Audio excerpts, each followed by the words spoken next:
having technical issues this morning, but I'm here to talk and ask you a question, which is, what are you afraid of? This question, very important, really needs to be asked. For the simple reason that almost, almost, I don't know, say like an 80%, 90% of the people who say, "Oh, I wanted to do this, I couldn't. Oh, I was unable to do this." Don't do it due to fear. It's always because of fear. And I think I spoke about this before on the lives where I said that fear has many faces, right? Fear presents itself as many things. Fear comes in many shapes and forms. And so, because of that, it's easy to think that your hesitation is not fear, it's strategy. It's easy to think that your hesitation is not fear, it is wisdom. It's easy to think that your hesitation is not fear, it is patience.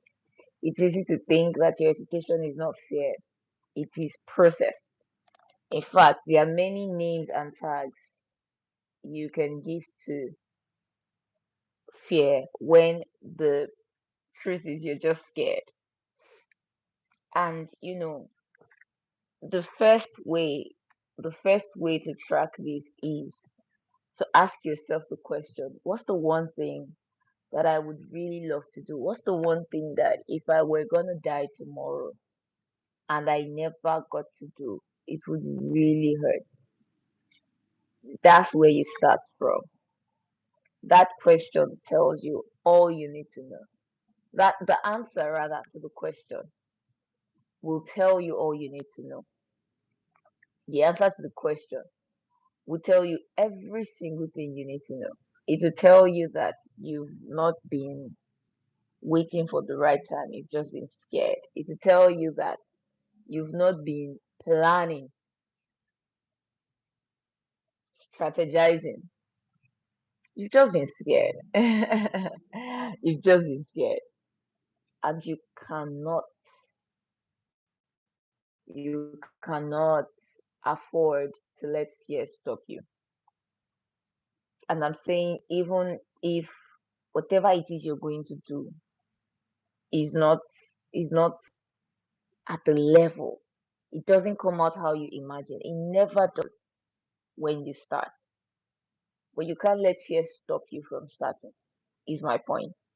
You can't let fear be the reason you don't even get started. You can't let fear be the reason that you're stuck, you know, as a as a beaver, as a dreamer, as the person who thinks but never does. You can't let fear be the reason that you're that way. And so the next question becomes, what are you afraid of? Why aren't you doing the things that you know you should do? What's scary about this? I mean, if you answer that question, there will be a lot of things that are scary about it. But the next question is that enough? Is that enough reason? Is that enough reason? It's not. There aren't enough reasons to not do what you know you should do. There'll never be enough reasons to stay still when you should move. So if you know that, then the next thing to do is, rather than staying in that fear, rather than sitting in that place where you are just terrified and scared, do it anyways. Do it afraid. Do it unsure. Do it as a novice. Do it as a move. Just move first. See what happens. Move first and see what happens. You cannot allow yourself to stay small because you're scared. You cannot allow yourself to condone everything because you're scared. What are you afraid of? The truth is, the more you stay stuck in your fear, the more you refuse to act out of fear, the weaker you become. And that situation that you so, so dearly wish would change will not change. So what are you afraid of? I've spoken about fear so many times on these lives because if you think about it, what really stops people is fear. It's not the system, it's not the rules, it's fear. It's fear. It's that fear, being afraid to say, you know what, I'm gonna do this. You know what, I'm gonna start regardless. You know what, I'm gonna put myself out there. Yes, fear of failing, fear of rejection, especially.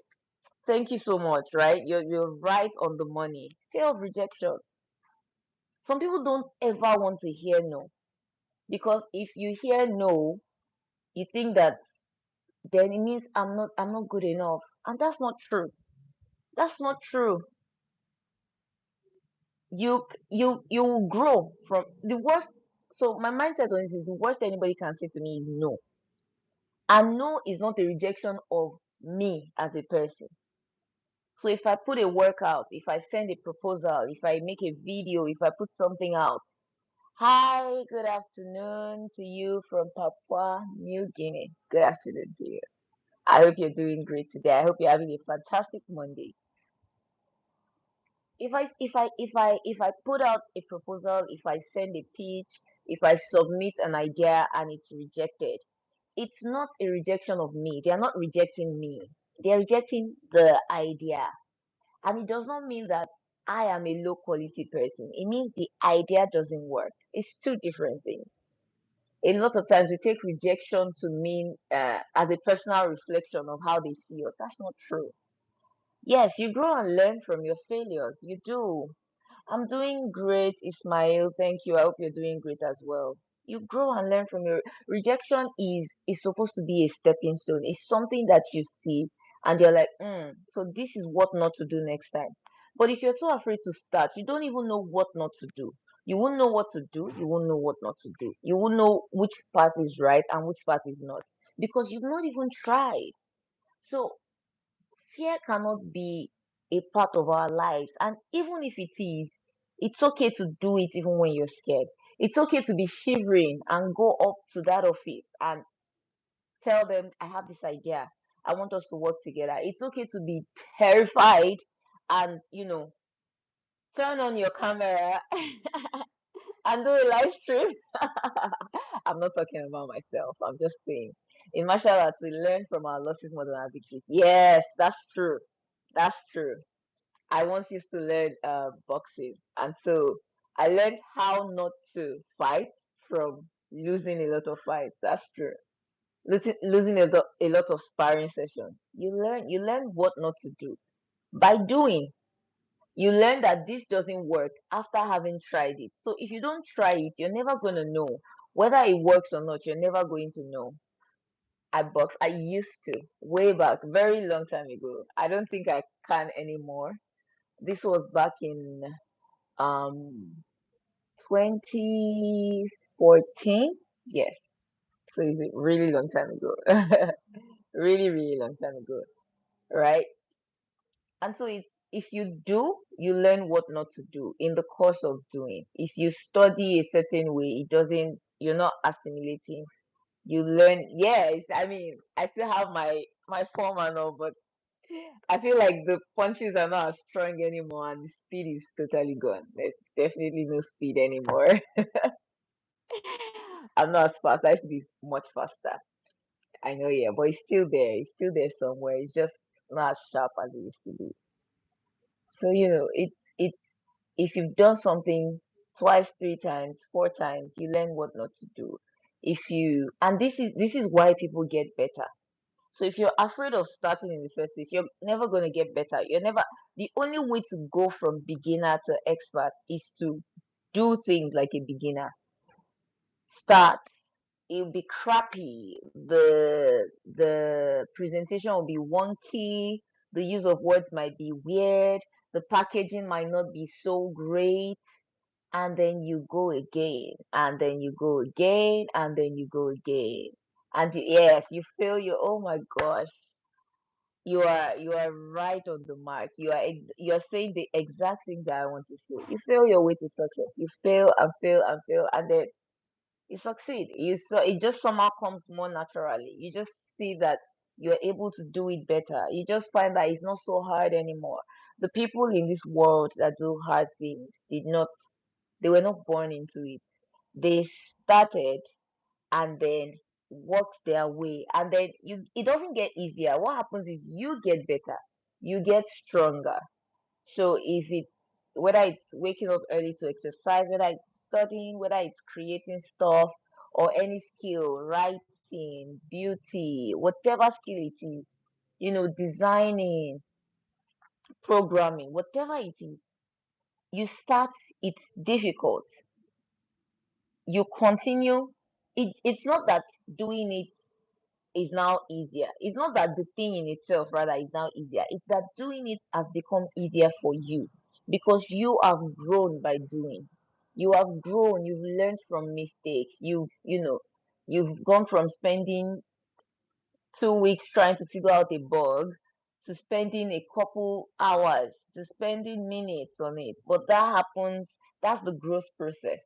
So if you're afraid to start, whatever reason it is, right, that is keeping you from starting, that reason is also keeping you from growing.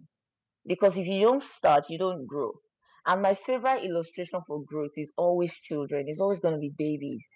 Babies come out pink and loud, just shouting, eating, pooping, sleeping, crying. That's the routine. And then they start to grow. And at some point, your baby now knows. And this is before they even start to talk. They know the kind of cry that can get the parents' attention. So they try it, they cry that way. You run to them. They see that that works, they continue. Sometimes parents now catch up. Oh, you want me to come? Then I'm not coming. So they notice this doesn't work anymore. So they start learning new ways to cry. And it's so fun when you watch babies where they cry, and then they watch you. They watch you to see your reaction. If that doesn't work, they've recorded it. Okay, this doesn't work. And then they try another one until something works. And when that stops working, at this point, they are now talking.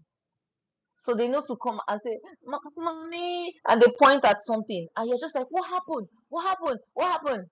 They always know what to do to get your attention. I'm a full grown adult woman, but I also know what to do or say to get my parents very worried about me, even now. And that is not something I just learned. I didn't have to become an adult to learn that. I started learning that from when I was born. I started learning that as a baby, knowing what cry to do to get them to come running, knowing what cry to do to get them to come carry me, knowing what to do and say, the gestures, the motions, the face that makes them to carry me. Those things you already know by starting, and that's babies do that.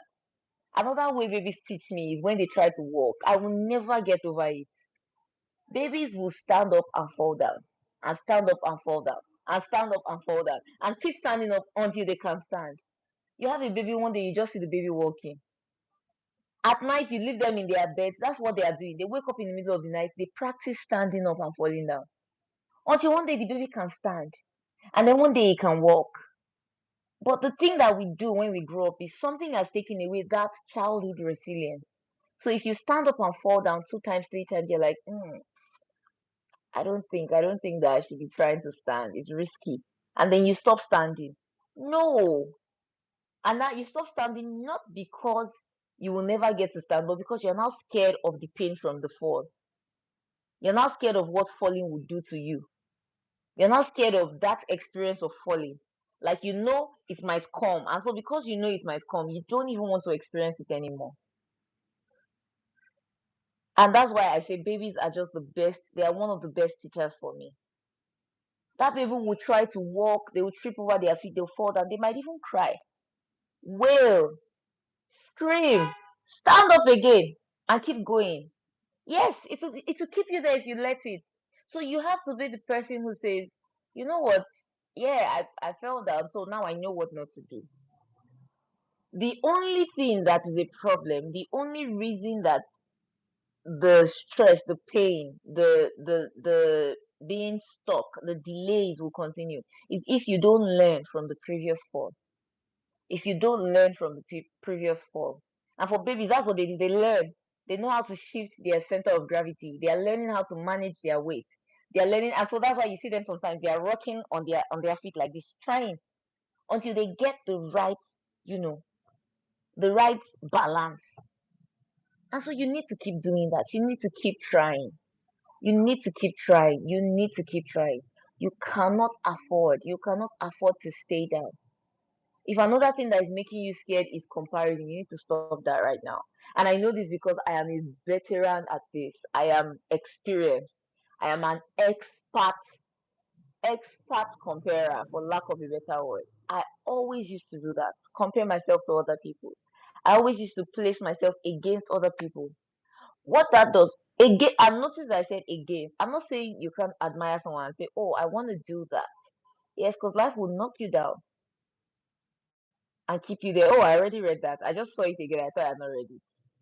I always used to do that where I would look at somebody and be like, why can't I be like that? I have to be like this person. I have to be better. When you compare yourself, oh, it's a thief of joy. There's a saying like that, and it's very true. Comparing yourself will keep you unhappy. You will be there and you will be sad and you will not know why because you found yourself. Yes, comparison is a thief of joy. That's the saying. Thank you. You will find that you are not happy because you cannot see your own life. You cannot see what you're doing right. You cannot see what you have because you're too busy looking at other people, what they have, what's working for them, how it is working for them. You cannot compare, and that comparison will now keep you so afraid to start because if you see the person who is, I'm going to use again content and video because that's what I'm doing right now. You see the person who is doing a live stream and there's a setup in their office and there's backlight and there's stuff, you're going to think my own isn't going to look that great, so maybe I shouldn't start. And that alone will keep you stuck. You'll be afraid because in your own mind, because you've compared yourself, the standard is that other person. The standard is those other people. But if you make the standard another person and you're comparing yourself to them, you will already fall short. What you do when you compare is you already put yourself at a disadvantage because you will already fall short. Because what happens, and that's funny, when people compare, it's very rare that someone compares themselves to to somebody that they are ahead of or that they're doing better than. We always compare ourselves to someone we perceive to be better. And so because that's the case, we always struggle right off the bat because we've already perceived ourselves to not be better. That's just stress. Yes, there's something I always say, right? I tell people a lot. I tell every time I'm counseling someone or just plainly discussing, I tell people a lot. And I say the person you envy them because you see the light, you see the glory, you see the shine. And I'm like, but you don't see what goes on behind the shine. You see, if you can envy somebody's crowns and envy someone's glories, I hope that you can bear their cross as well. If you can envy a person's crown, can you bear their cross? Because the person whom you envy for having such a great life, you don't know the work that they're putting into it. And if you could do that work, maybe you would have their lives. But that's to tell you, we are all made differently. We're all structured for different things. We all can't be the same way. We all can't live the same way. We all can't present the same way. So if you cannot, you envy, I don't know, the rich and famous. You could do that. You can sit down and envy the rich and famous until you realize the schedule, the sleeplessness that goes with that fame. I have to get my charger. I think. Am I back on? Okay, yes, I'm back on. It shows. It's very clear. I lost. I went off for a bit. I didn't realize I was off for a bit. Right. When you accept yourself, when you're not comparing yourself, there's a clear disparity. It shows very obvious. It is very obvious. The person who accepts themselves, the person who is comfortable in their skin, the person who is okay with themselves, and the person who is not. It is obvious. It shows.